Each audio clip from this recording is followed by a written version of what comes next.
días, hermanos. Me llamo Sebastián. Bueno, soy estudiante de la Facultad de Teología. Pertenezco a esta iglesia, aunque nos verán poco por aquí. Nosotros estamos estudiando en la facultad y hacemos prácticas durante todo el curso, pues fuera de aquí, de nuestra iglesia. Yo me llamo Sebastián, ella es mi mujer, se llama Victoria, y bueno, venimos hoy pues a intentar plasmar lo que Dios me ha dado. Así que espero que Él nos ayude en esta mañana, primero, a yo poder transmitirlo de una buena manera, y segundo, que tengamos nuestros oídos y nuestra mente, nuestro corazón abierto para lo que Dios quiera y desee de nosotros. Así que sin más, vamos a orar. Pues Señor Padre Santo, gracias por esta oportunidad, Señor, que nos das de poder venir a tu casa, de poder, pues, entregar nuestra vida, nuestra voluntad a ti, Señor, y te pedimos que ahora, por medio de tu Espíritu Santo, Señor, tú puedas convencernos de aquello que nos quieres decir, Señor, que podamos entender, no solamente con la cabeza, sino que pueda llegar a nuestro corazón, Señor, que podamos atesorarlo y que podamos ponerlo en práctica. Te lo pedimos en nombre de Jesús. Amén.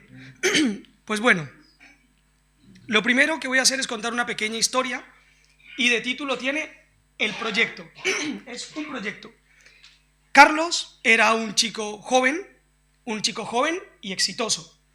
Tenía un trabajo en una empresa de tecnología y su carrera iba en ascenso, iba muy bien. Tenía una vida cómoda y siempre trataba de hacer el bien. Durante un día en la mañana, durante su tiempo devocional con Dios, pues entendió de parte de Dios que tenía que ir a un sitio donde había un colegio de niños, y bueno, él sintió que Dios le dijo: ve allí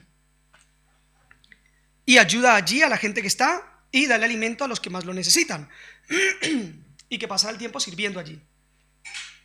Y entonces Carlos se quedó pensando y dijo: el fin de semana que viene, o sea, este fin de semana que se acerca, es un buen momento porque va a haber mucha gente, voy a estar en un gran congreso y, bueno, ¿por qué no puedo presentar este proyecto allí delante de la gente? Puedo conseguir dinero y en vez de alimentar una o dos bocas, puedo alimentar 100 bocas. Dijo: ¿por qué no hacer esto? Pues sí, Carlos lo hizo un gran proyecto, hizo todo muy bien y digamos que no consiguió el dinero que quería, sino que incluso consiguió más de lo que quería.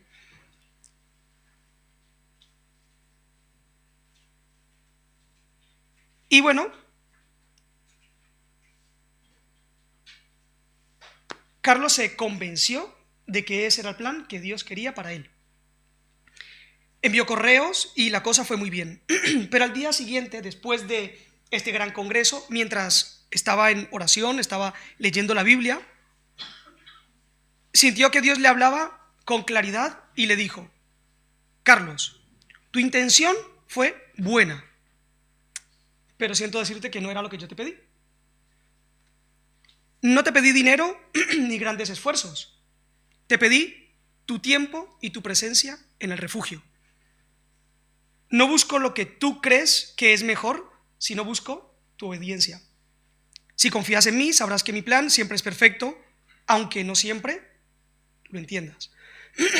Carlos, lleno de profunda convicción, se dio cuenta de que había antepuesto sus propios planes a los planes de Dios. Aunque su acción parecía buena a los ojos de los demás, gracias Sara, había fallado en lo más importante, y era seguir la voluntad de Dios, incluso cuando parecía que no era lo más lógico o que no era lo más grandioso. Hoy vamos a centrarnos en ese es el título de la predicación: voluntad de Dios versus la voluntad versus nuestra voluntad o voluntad humana. El título parece muy bonito y muy enrevesado, pero van a ver que es una predicación bastante asequible, bastante entendible. Vale. Segundo, perdonadme por la garganta, la tengo hecha, estoy con la garganta como una alpargata, pero bien, estoy bien. Vale, sin más, vamos a ir al libro de los Hechos, capítulo 8.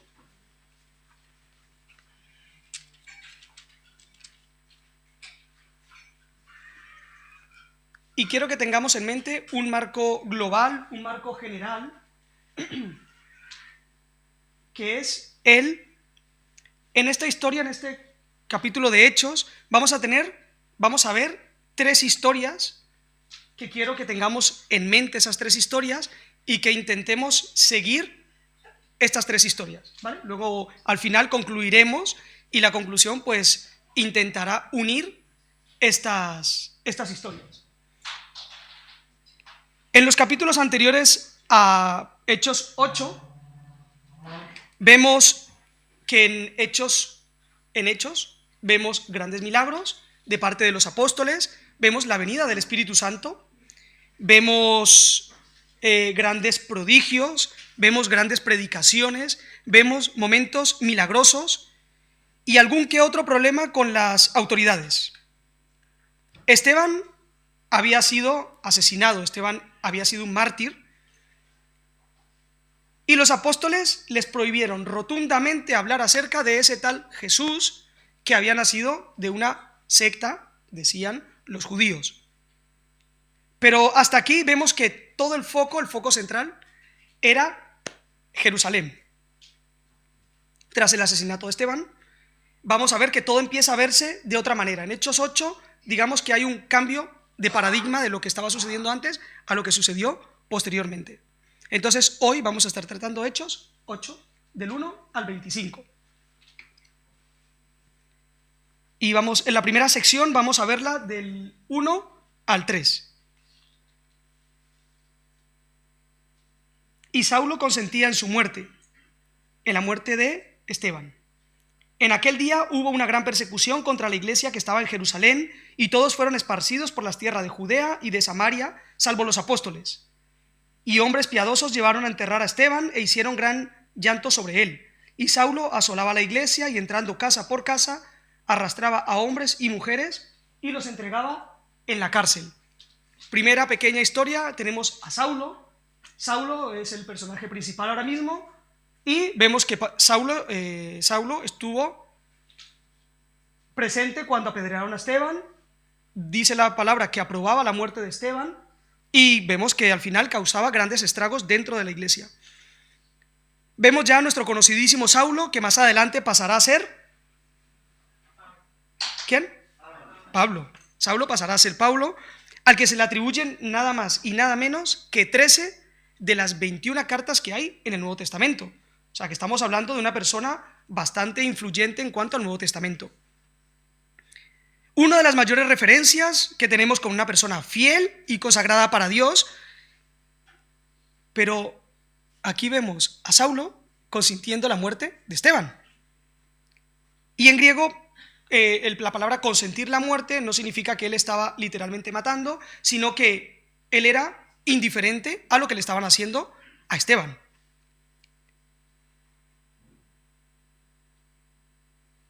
Saulo en ese momento creía que él realmente estaba haciendo la voluntad de Dios, por eso consentía la muerte. Pues acordémonos que habían esos fariseos, esos saduceos y los grandes doctores de la ley que habían prohibido hablar en el nombre de Jesús a todas las personas.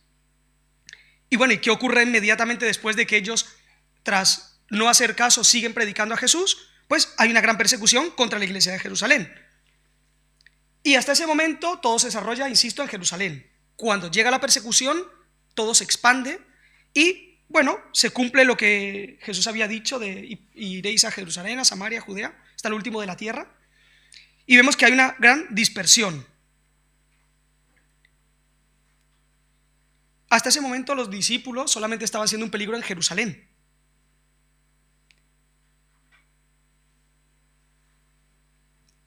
Y cuando llega la persecución, se expande.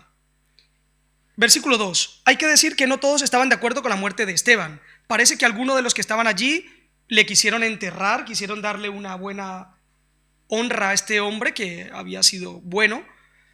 Y, bueno, lo quisieron enterrar.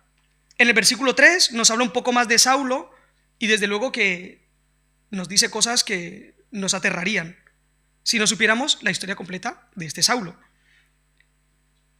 Seguramente si no conociéramos la historia completa de Saulo, que llega a ser Pablo, diríamos o estaríamos en contra de este hombre, pues por cosas evidentes, ¿no? Mataba a la gente.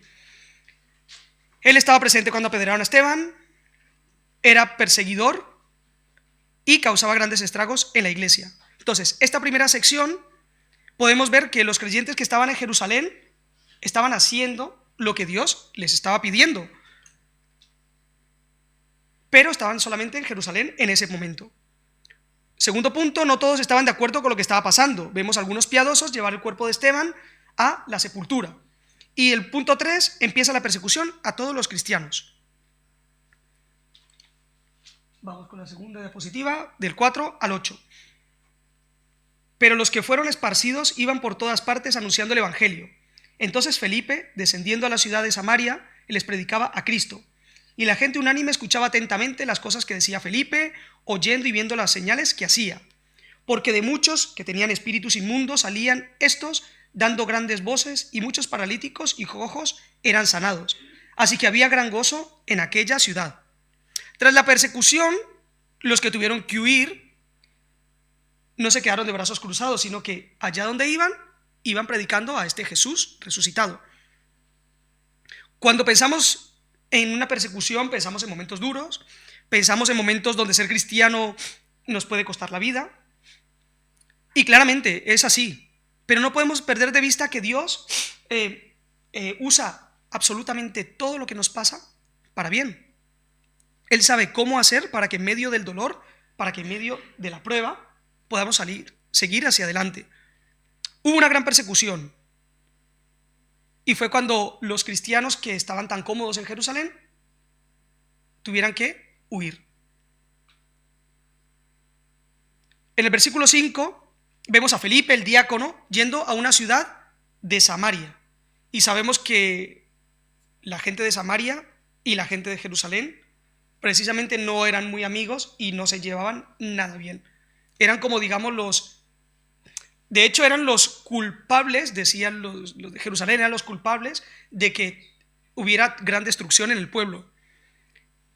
Y vemos que salen y cumplen con Judea y Samaria. Y estaban predicando allí en Samaria con los problemas que tenían entre ellos.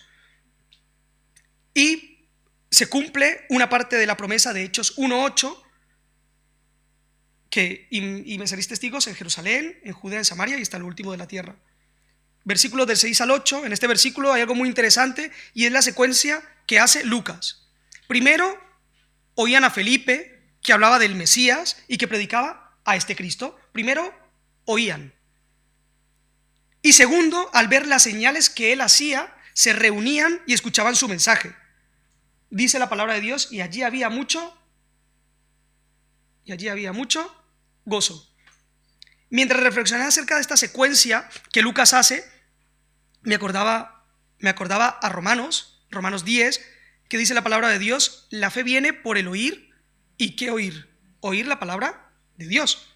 Es decir, no viene por ver grandes milagros, no viene por hacer grandes prodigios, sino que viene por oír la palabra de Dios. ¿Cuál es la consecuencia? Aquella ciudad se llenó de gozo, no por los milagros, sino por la voz de Dios. En estos versículos podemos ver que la persecución trajo que tuvieran que salir de Jerusalén. ¿Y dónde tuvieron que huir? A Judea y Samaria. Iban predicando, estaban haciendo la voluntad de Dios.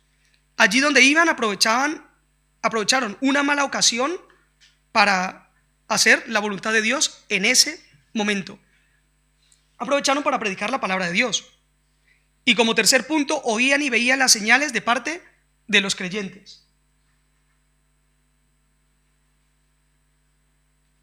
La tercera sección va del 8:9 al 25. ¿Sí sale? Ajá.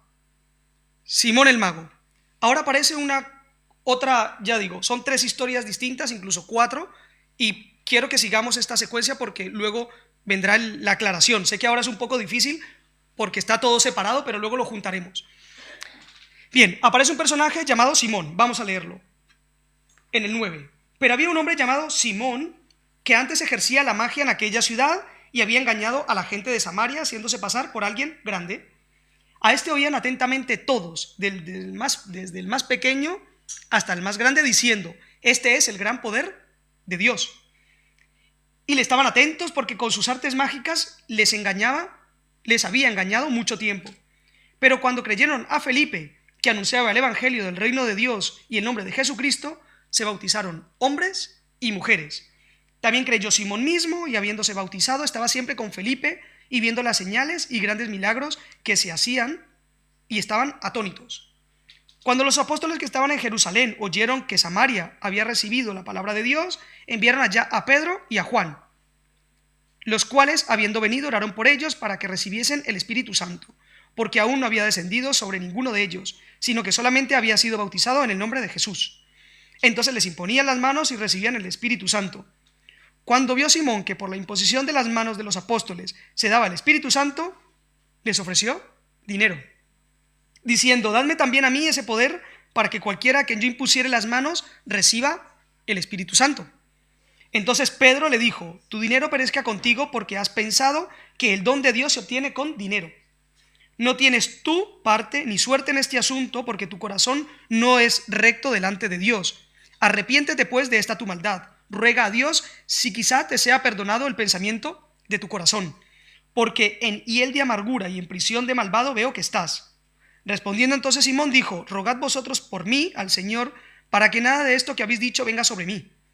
Y ellos, habiendo testificado y hablando la palabra de Dios, se volvieron a Jerusalén, y en muchas poblaciones de los samaritanos anunciaban el evangelio. Bien, vamos por partes, del 9 al 11. Aparece un personaje un tanto llamativo, llamado Simón. Simón el mago. Vemos que la gente le seguía e incluso decían de él que era el gran poder de Dios. Cuando leemos la palabra hechicero o mago, la verdad es que no se sabe mucho acerca de cuál era su trabajo, cuál era el trabajo de este hombre. No queda claro si era un mago que hacía trucos de magia y por eso la gente lo seguía, o realmente estamos hablando de un tema de magia negra y oscura. No lo sabemos. No sabemos nada más de su profesión, pero sí sabemos que en esa ciudad la gente estaba necesitada de algo más, estaban buscando algo más. Y esto me llamó mucho la atención leyéndolo en un libro que ahora mismo no recuerdo dónde está, y es cuando vemos un pueblo, una ciudad, una región con muchos temas de brujería, con temas de ideologías, con temas de cartas, con temas de muchas religiones. Aunque todo esto es malo, detrás hay algo bueno, y es que esa gente buscaba algo espiritual. No se acomodaban a donde estaban, querían encontrar algo más, y en ese momento lo único que tenían eran a ese tal Simón. Versículo del 12 al 13, pero vemos que cuando llegan Felipe, estos hombres y mujeres que estaban buscando realmente algo espiritual, vemos que cuando escuchan a Felipe, directamente dicen: no, esto no era lo que Dios quiere, o no era esto lo que estábamos buscando, sino que cambian el foco y se van hacia Felipe. Reconocen una diferencia y pasan de un asombro, como eran unas artes mágicas de Simón, a algo mucho más práctico en sus vidas. La gente se bautizaba y estaban creyendo en Dios.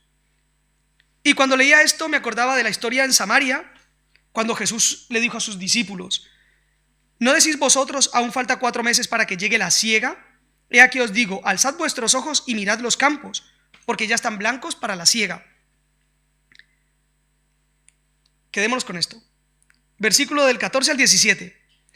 Aquí, aunque ninguna de las Biblias lo marca como una historia aparte, yo sí he querido resaltar esta parte de esta historia, y me parece una historia muy bonita que hay detrás de este texto. Y le doy gracias a Dios de que Él nunca deja cabos sueltos. Él se fija y hace que cada detalle tenga un valor inmenso. Vale, ¿quiénes fueron allí? A Pedro y Juan. Genial. Bien. ¿Os acordáis lo que pasó? Bueno, en Lucas 9 del 51 al 56. Vamos a leerlo. Lucas 9. porque la verdad es que si yo no lo leo tampoco me acuerdo. Lucas 9, del 51 al 56. ¿Quiénes estaban allí, dijimos? Pedro y Juan. Perfecto. En Lucas 9, 51 a 56, Jesús reprende a Jacobo y a Juan. Cuando se cumplió el tiempo en que él había de ser recibido arriba, afirmó su rostro para ir a Jerusalén. Y envió mensajeros delante de él, los cuales fueron y entraron en una aldea de los samaritanos para hacer los preparativos. Mas no le recibieron, porque su aspecto era como de ir a Jerusalén. Ya dijimos que había un problema entre los de Samaria y los de Jerusalén. Aquí se ve que veían que iban a Jerusalén y dijeron, por aquí no vais a pasar. Viendo esto, sus discípulos, Jacobo y Juan, dijeron, Señor, ¿quieres que mandemos fuego, que descienda fuego del cielo como hizo Elías y los consuma? Entonces volviéndose él, Jesús, les reprendió diciendo, vosotros no sabéis de qué espíritu sois, porque el Hijo del Hombre no ha venido para perder las almas de los hombres, sino para salvarlas. Y se fueron a otra aldea. La historia queda ahí, en ascuas. Y vemos que en el versículo 17 hay uno de ellos que es Juan, que va allí. Entonces, oran y reciben el Espíritu Santo, versículo 17. Y digo que esta historia me gusta y me gustó meterla en este aspecto aquí en esta historia, porque vemos que en Lucas 9 a Jacobo y a Juan, Jesús le dice, Juan le dice a Jesús que como no aceptaron que Jesús pasara, que quería descender fuego del cielo para que quemara toda esa gran ciudad, y Jesús les dice, oye, cuidado, tranquilos, o sea, ¿quiénes sois vosotros? No sabéis ni siquiera de qué espíritu sois. Y ellos terminan reprendidos por Dios, terminan reprendidos por Jesús. Juan termina reprendido por Jesús. Vemos a Juan en ese momento, en Lucas, haciendo la voluntad de él, no la voluntad de Dios, porque ahí Jesús le dice, no sé cuánto tiempo después ellos mismos son enviados allí. Juan, no sé cuánto tiempo después, fue enviado allí. Y me gusta esta historia, insisto, porque veo que la visión de Dios es total, la visión de Dios es completa. La visión de Dios es completa, la visión de Dios es la única que tiene validez. Dios estaba mirando hacia este momento, es decir, hacia Hechos 8, Jesús estaba mirando hacia Hechos 8, cuando reprende a Pedro y a Juan por lo que querían hacer. Incluso Jesús, en otro momento, también dijo que era necesario pasar por Samaria. ¿Y cuándo dice esto? ¿Cuando se encuentra con quién? Y ahí sí que entra. Hay momento en que entra y otro momento en que no entra. Se encuentra con una mujer, la mujer samaritana. O sea que digo que me gusta ver esta historia porque veo como Jesús tiene la visión completa hasta Hechos 9, Hechos 8, y cómo estamos en Lucas viendo que los discípulos dicen, no, Señor, quema esto. Y Jesús dice, no, tranquilos. Aquí se completa esta pequeña historia en el que Dios primero como Jesús y ahora mediante el Espíritu Santo, junto con Juan y Pablo, serían los que irían a predicar allí, Pedro, serían los que iban a predicar allí para que descendiera fuego del Espíritu. No sé si me he explicado bien con la historia, ¿sí? Es decir, Jesús tenía la visión completa de lo que Dios quería y vio en Lucas 9 lo que iba a ocurrir en Hechos 8. En cambio, los discípulos solo vieron la parte en la que Samaria necesitaba ser destruida. Dios transformó la vida de estos discípulos y al final ellos están en Samaria orando para que el Espíritu Santo, no fuego del cielo destructor, sino vida, Espíritu Santo, caiga sobre esa ciudad.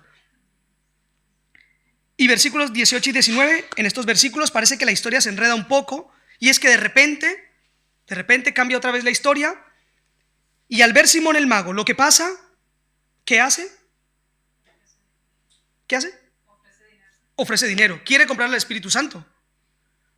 No podemos entrar en si Simón fue creyente real o no, pero lo que sí podemos ver es que la forma de entender a Dios de Simón no era la adecuada.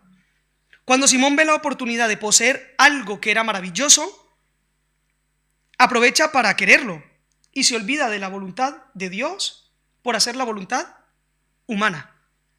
Y se va por los beneficios que Dios le puede dar. El foco de Simón ahora no era Dios, sino que era él mismo. Él quería ser el centro de esta historia y él quería intentar suplantar de alguna manera a Dios.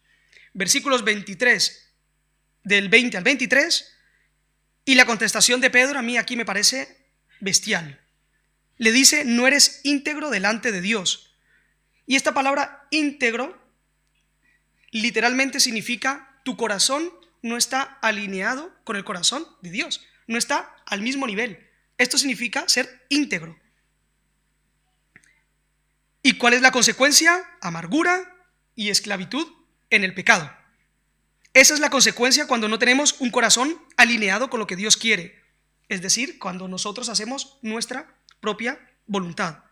Vemos y deseamos todo aquello que parece bonito y hermoso en vez de ver como Dios ve. Bien, estamos en la conclusión. Para la conclusión resaltaremos que de estos versículos la vida de cada personaje que aparece aquí. Vemos que Saulo estaba haciendo las cosas correctas según su perspectiva. Él estaba seguro que él estaba haciendo la voluntad de Dios y por eso perseguía a esta nueva secta. Saulo hacía la voluntad humana. Él sabía, o él pensaba, que lo que estaba haciendo le agradaba a Dios y que era un fiel perseguidor de la nueva secta. Él sabía y pensaba que Dios estaba contento con su obra. Felipe era un diácono que tras la dispersión se tuvo que ir a predicar a los samaritanos. Pero la persecución le llevó allí y aprovechó para hablar de Dios y muchos creyeron. Es decir, Felipe ¿hacía o no hacía la voluntad de Dios? Bien, Felipe hacía la voluntad de Dios. Simón, ¿qué pasa con Simón? Al parecer, aunque había sido bautizado, al parecer no tenía las cosas muy claras. Y Pedro y Juan van a Samaria. Y aunque Juan hace unos años atrás hubiera quemado esa ciudad entera, vemos que ahora Juan junto a Pedro tenían que orar para que descendiera el Espíritu Santo. Pedro y Juan tienen que levantar sus ojos para ver más allá. Bien, la siguiente pregunta es para nosotros y quiero que la pensemos bien y volvamos a leer cada parte. ¿Con quién nos identificamos en estas historias? ¿Nos identificamos con Saulo, una persona que cree hacer las cosas según la perspectiva de Dios? ¿Nos identificamos con Felipe, en el que tuvimos que huir o salir de nuestro país por cualquier cosa y bueno, nos encontramos aquí pues predicando porque no tenemos otra cosa que hacer? ¿Somos Simón, que bueno, al principio parece que creyó, pero ¿y al final qué pasa con este hombre? ¿O somos Pedro y Juan, que oraron para que descendiera fuego del cielo? ¿Con quién nos vemos identificados de esta historia? ¿Qué tiene que ver esto conmigo? ¿Qué conclusiones puedo sacar para mi vida?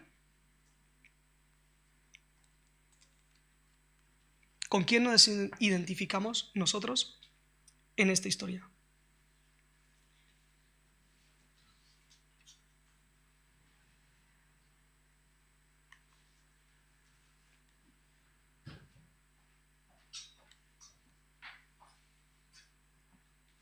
Hermanos, siento decirlo, pero por muy buenos que nos creamos, por muy Saulo que nos creamos, por muy Felipe que nos creamos, por muy Pedro y Juan que nos creamos, siento decirlo, pero todos somos Simón el Mago.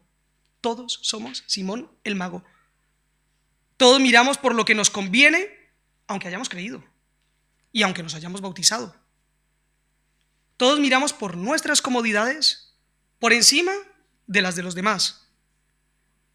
Todos nos quejamos de todos, pero nadie cambia nada.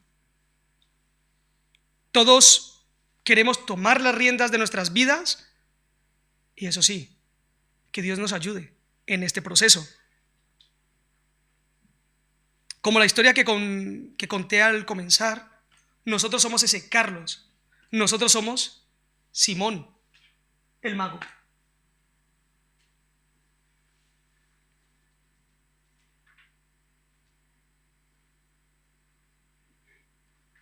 Hay veces en el camino que tenemos que pararnos, literalmente pararnos y decir, Señor, ¿qué quieres de mí? ¿Qué esperas de mí? Señor, ¿estoy haciendo lo correcto o no? Para Saulo lo estaba haciendo correctamente. Para Felipe, bueno, Felipe sí lo estaba haciendo correctamente. Para Simón el mago, él no vio nada malo en intentar comprar el Espíritu Santo. Todos tienen una característica y es, todos creían que estaban haciendo lo correcto. Todos lo creían. Señor, ¿estoy haciendo mi voluntad o estoy haciendo tu voluntad?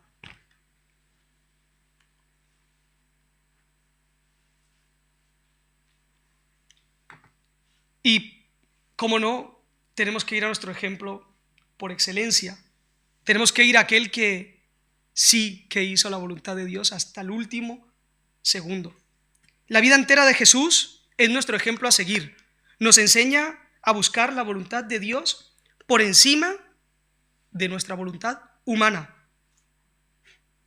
Jesús mismo lo expresó en Lucas 22:42. Jesús tenía claro que él no quería pasar por la cruz. Él no quería ser azotado. ¿Quién quiere ser azotado? Él no quería ser golpeado. ¿Quién quiere que le golpeen? Él no quería ser insultado. ¿A quién le gusta que le insulten? Él no quería ser escupido. ¿A quién le gusta que le escupan? Él no quería ser maltratado. ¿A quién le gusta que le maltraten? No nos olvidemos que Jesús era humano. Él sintió igual que nosotros, padeció igual que nosotros, por lo cual él no quería pasar por nada de esto.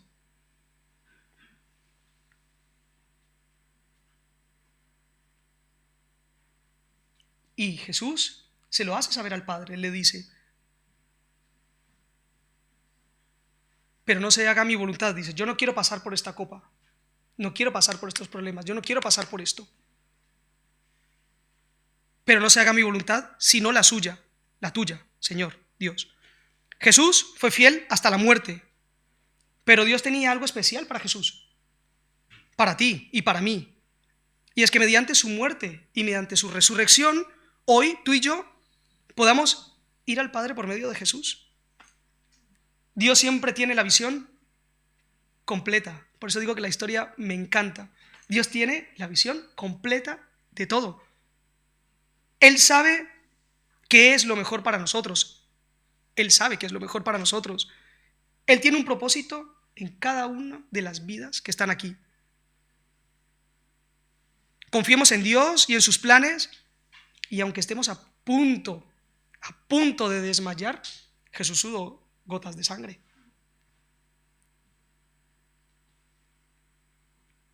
Y aunque estemos a punto de desmayar, que esto se convierta en una realidad en nuestras vidas y sea pero no se haga mi voluntad, sino la tuya. ¿Qué pidió Simón el mago cuando vio que se había equivocado? Rueguen al Señor por mí. Y gracias a Jesús, hoy no tenemos que pedirle a nadie que ruegue por nosotros.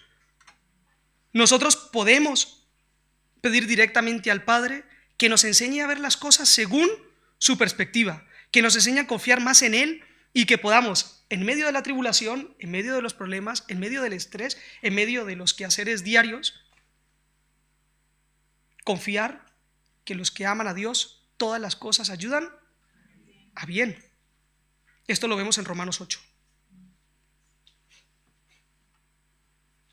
Sé por experiencia que la vida es dura, que muchas veces no entendemos hacia dónde Dios nos dirige, que muchas veces no entendemos nada. Muchos estamos en un país que no es el nuestro, como le pasó a Felipe. Nos vemos envueltos en una serie de problemas y situaciones que evidentemente nunca quisiéramos pasar.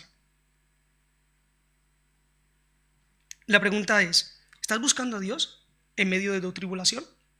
¿En medio de tu estrés, ansiedad, de tus miedos? ¿En medio de tus dudas? ¿En medio de tus... ¿Sigues buscando a Dios aunque lleves un año de creyente o lleves 30 años en el ministerio? ¿Sigues buscando a Dios cada día en tu vida? ¿Es Dios el centro de tu vida? ¿Es Dios el centro de mi vida? Y ahora lo fácil sería decir, y tranquilos, que todos tus problemas van a desaparecer, y si confías en Dios, todo se va a solucionar, y todo va a ser perfecto. Pero si dijera esto, creo que estaría faltando a la palabra de Dios, y a Dios mismo. Lo que sí que os puedo decir es, y en medio de la tribulación sabemos que Jesús mismo está rogando por nosotros al Padre.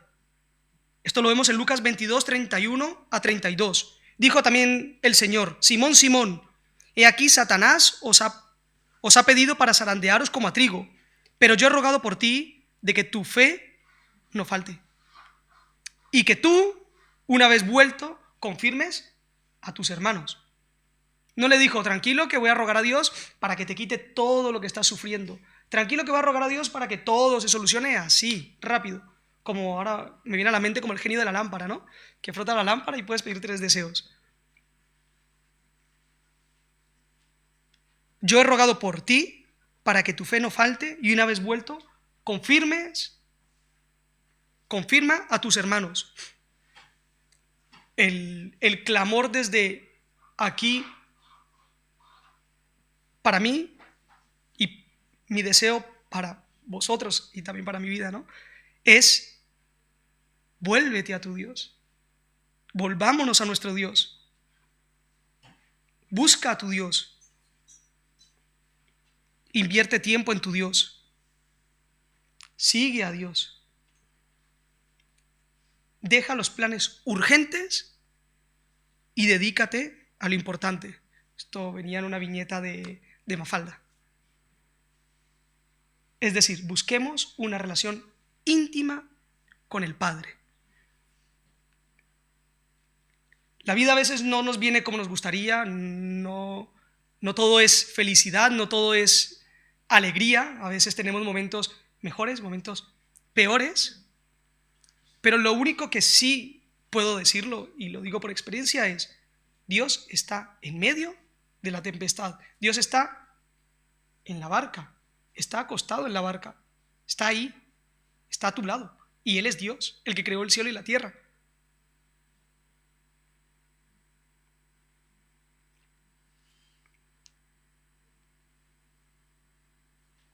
Volvámonos a nuestro Dios. Sigamos buscando a Dios, aunque llevemos 20, 30 años, un año, sigamos buscando diariamente a Dios. ¿Es Dios el centro de tu vida? ¿Es Dios el centro de mi vida?